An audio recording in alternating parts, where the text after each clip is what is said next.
This is the video on ancient craniotomies.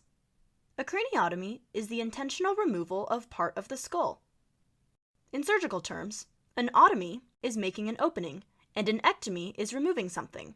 So a craniotomy is making a hole in the skull, but an appendectomy is removing the appendix. From the time of hominids, man has been making holes in the skull. The reasons for these holes can only be speculated as these predate writing. The holes are big, small, circular, irregular, and multiple. The procedure spans the globe from Africa, South America, Russia, Asia, and Europe. It spans time periods from 2.5 million years ago to as recent as 1500 AD. Medicine during these times was mixed up with mythology, religion, and demons. The patient would call in the shaman, make sacrifices, buy charms and blessings, donate to the church, call the minister, take herbs and natural medications, and hope for the best.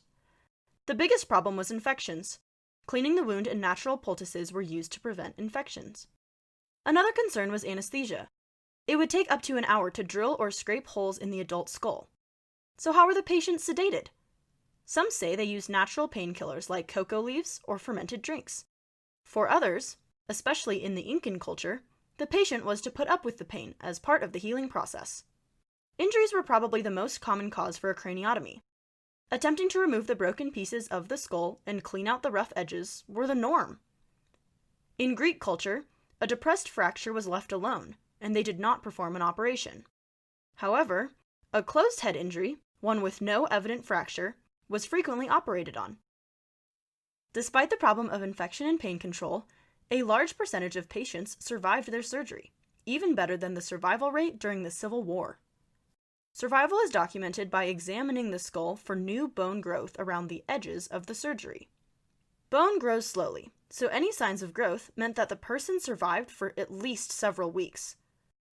No bone growth occurs after death, so patients with skulls without signs of bony growth are assumed to have died shortly after the procedure. Cultures where craniotomies were done frequently had better survival rates. I guess the practitioner had more experience and did better. The goal was to not disrupt the meninges or the coverings of the brain. This leads to infection, loss of cerebral spinal fluid, and often death. Some skulls have been found that show evidence of multiple craniotomies spaced over time. The patient healed from the first one and had a second, third, or even a seventh craniotomy. One can assume the reason for the craniotomy was not cured, requiring another. Using only flattened or sharp stones, the skull was either scraped away or a circular hole was engraved. Some used a series of small holes and then connected the dots to remove a bigger piece of the skull.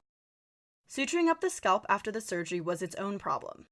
Sutures then were reeds, animal guts, strips of leather, or for the Egyptians, ants. Large ants with big pinchers were put up to the incision. The ant would bite the area, pulling the two sides together. The physician would then twist the body off, leaving the head and pinchers intact. These sutures would last for a week or so before the pinchers relaxed and the heads fell off. In medicine, the physicians are not the heroes, the patients are. And this ends the video on ancient craniotomies.